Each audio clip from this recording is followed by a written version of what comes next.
살로 인해 건강이 무너진 건 미영 씨도 마찬가지. 하루하루가 잔인한 통증과의 싸움이라는데요. 제 몸이 무거우니까 앉았다가 일어나면 무릎이 조금 벌떡 못 일어나고, 제가 나이가 이제 있고 면역력이 떨어지는 걸 느끼고 있거든요. 비만 이후 망가진 두 사람의 일과 중 공통점은 바로 혈당 확인. 미영 씨는 공복임에도 불구하고 기준치를 훨씬 웃도는 수치가 나왔습니다. 상상조차 하지 못한 결과라는데요. 저는 당뇨랑 거리가 멀 줄 알았거든요. 근데 지금 당뇨라니까 저는 좀 충격 먹었어요, 진짜. 제가 오늘 먹은 게 없는데 이렇게 또 높게 나오네요. 공복혈당이 이렇게 높으면 어떡하죠? 큰일이네요. 혈당 고민은 진영 씨도 같습니다. 겁이 많은 그녀에게 직접 바늘로 손을 찌르는 일은 무섭고 또 피하고 싶은 일이라는데요. 아직 40대. 하지만 젊음도 잔인한 지옥의 병 당뇨를 막지는 못했습니다. 갑자기 검사했는데 당뇨가 심하다 그래갖고 초기도 아니고 너무 심하다 그래서 계속 관리했는데 도저히 안 됐다고 내과 가보라고 해서 했는데, 인슐린 맞기 직전? 원래는 이 정도면 인슐린 맞아야 되는데 저도 처음 듣는 거라 안 맞겠다고, 차라리 약으로 조절하겠다고. 두 사람을 괴롭히는 살과 고혈당. 실제로 비만과 당뇨는 연관성이 깊은 것으로 알려졌는데요. 국민건강보험공단은 비만한 사람은 그렇지 않은 사람에 비해 당뇨병 발생 위험이 5배에서 13배 높아진다고 발표했습니다. 실제 중년 이후 건강을 위협하는 가장 위험한 숙적은 비만으로 40대까지는 여성 당뇨 환자가 남성의 절반에 불과하지만 50대부터 이 비율이 근접해 70대 이후에는 여성 환자가 남성을 추월합니다.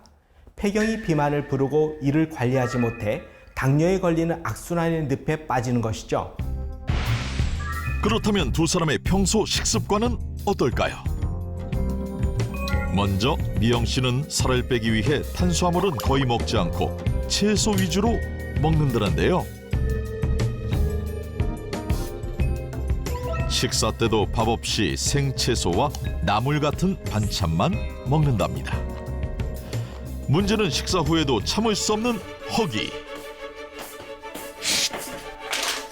결국 그 허기를 채우기 위해 빵을 집어드는데요. 그런 식습관이 그녀를 비만과 당뇨의 굴레에서 벗어나지 못하게 하고 있습니다. 살 빼려고 탄수화물 안 먹고 그러는데 꼭 나중에는 안 먹으니까 꼭 이렇게 탄수화물이 땡겨서 빵을 결국 또 먹게 돼요. 미영 씨와 마찬가지로 다이어트를 위해 채소 위주 식단으로 바꿨다는 진영 씨. 하지만 흰 쌀밥만큼은 포기할 수 없다는데요. 한국 사람 밥힘이라고 하잖아요.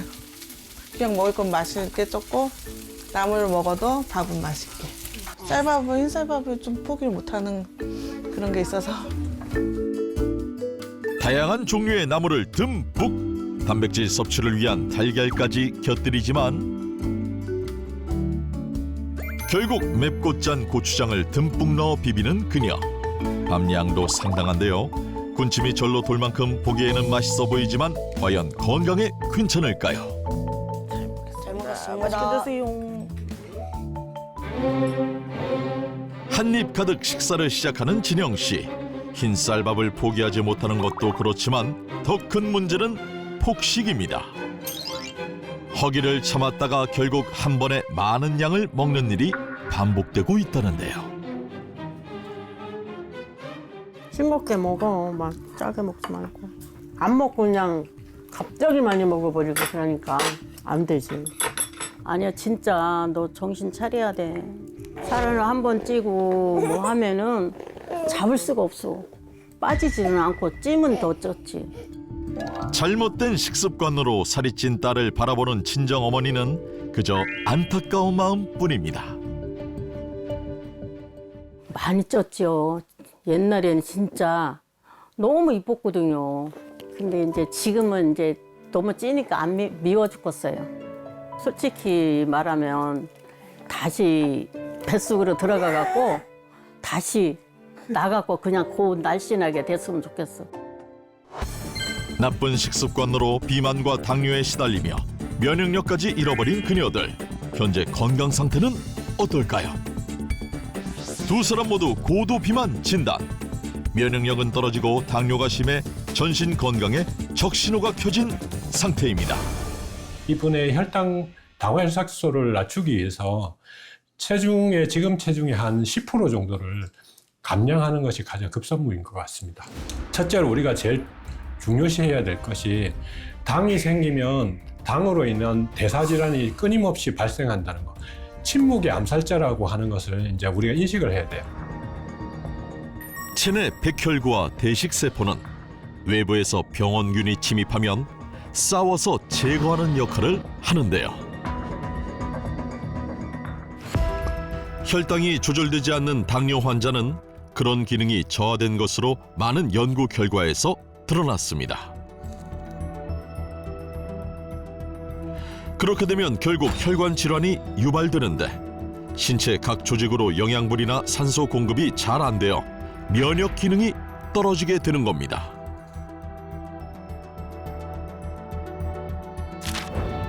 면역력 저하는 피부와 장기 등에 악영향을 미쳐 또 다른 전신 질환으로 이어질 수 있기 때문에 피로가 잘 풀리지 않고 감기에 자주 걸리는 등의 증상이 이어진다면 면역력이 떨어진 건 아닌지 확인이 필요합니다. 잘못된 식습관으로 비만과 당뇨를 얻게 된 두 명의 주부. 상황버섯 쌀로 식단을 바꾼 후 어떻게 변했을까요? 안녕하세요. 오랜만이에요. 네. 안녕하세요. 잘 지내셨어요? 네, 오랜만입니다. 들어오세요. 비만과 당뇨에서 벗어나기 위한 노력. 밥을 바꾼 건데요. 전에는 그냥 밥을 안 먹으려고 했는데 이번에 좀 건강한 쌀로 해서 밥을 좀 먹어보려고 해요. 바나이트물 쌀은 혈당 관리에 좋다고 해서 먹고 있고요. 상황버섯이 또 면역 관리에 또 좋다고 해서 같이 섞어서 5대5로 먹고 있어요. 일명 혈당 조절밥으로 불리는 상황버섯 쌀. 특유의 풍미로 밥 먹는 시간이 기다려질 정도라는데요. 영양이 풍부할 뿐만 아니라 맛도 좋답니다. 밥이 고소하고 풍미가 좀 있는 것 같아요. 상황버섯에 영양분이 들어있어서 그런지 좀 건강해지는 느낌이 들어요. 네. 제가 먹어보니까 좀 좋은 것 같아서 우리 아들, 딸도 좀 먹어보라고 보내줬어요. 예. 주변에도 적극적으로 추천하는 상황버섯 쌀밥. 그렇다면 진영 씨는 어떨까요? 역시 상황버섯 쌀로 밥을 해먹고 있다는데요. 그래도 상황버섯 쌀인데요. 다 씻어서 나온 쌀이라 그냥 바로 백미에 부어서 밥을 할 수 있어서 되게 편한 것 같아요. 비만, 혈당은 관리하고 면역력은 높이며 두 가지를 동시에 챙길 수 있는 상황버섯 쌀. 이제 진영 씨 가족의 건강식이 되었다는데요. 고소하고 쫀득한 식감 덕에 아이들이 먼저 찾는답니다. 상황버섯 쌀이어서 그런지 고소하고요. 그전에는 이렇게 조금 허한 게 있었는데 이걸로 바꾸고 나서는요. 오히려 포만감이 좀 많이 들어서 간식이나 뭐 이렇게 음료수 같은 거 찾는 거를 좀 덜 하게 됐어요. 거의 안 찾는 것 같아요. 성장기 꼭 필요한 각종 영양소가 풍부한 일명 면역밥, 상황버섯 쌀밥. 엄마가 만들어서 맛있는 것 같아요. 엄마 떼공. 비만과 당뇨, 면역력 관리까지 도와주는 상황버섯 쌀로 밥을 바꾼 후 쉽지 않은 중년 다이어트에 성공한 두 사람. 일주일 사이 2kg 이상 감량했답니다. 혈당 역시 상황버섯 쌀밥을 먹은 후에는 급격히 오르지 않고 잘 관리되고 있다는데요.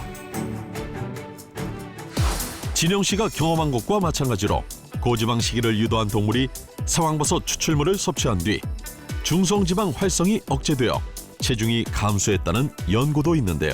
가바는 현미가 발화될 때 나오는 아미노산의 일종이자 생리활성 물질로 일명 다이어트 호르몬이라고 불리는 아디포넥틴을 자극시킵니다. 이로 인해 간과 근육에서 지방을 곧바로 태워 에너지로 사용하는 것을 촉진할 뿐 아니라 인슐린 분비 조절과 체지방 감소에 도움을 준다고 하는데요. 꾸준히 섭취하면 체지방, 내장지방 개선, 당뇨, 콜레스테롤, 지방간 개선과 뇌세포 활성에 도움을 준다고 알려져 있습니다. 실제 발화 현미의 가바 함량은 백미의 약 327%, 현미보다 약 244% 높은 것을 확인할 수 있었습니다. 면역밥이라 불리는 상황버섯 쌀, 섭취 시 주의할 점은 없을까요? 상황버섯쌀은 일반 식품이기 때문에 특별한 부작용은 없습니다. 단 100% 상황버섯 추출액에 72시간 침지 후 20시간 이상 발화시킨 상황버섯쌀로 베타글루칸이 함유된 것인지 확인하시고 적당량 드시는 것이 좋습니다.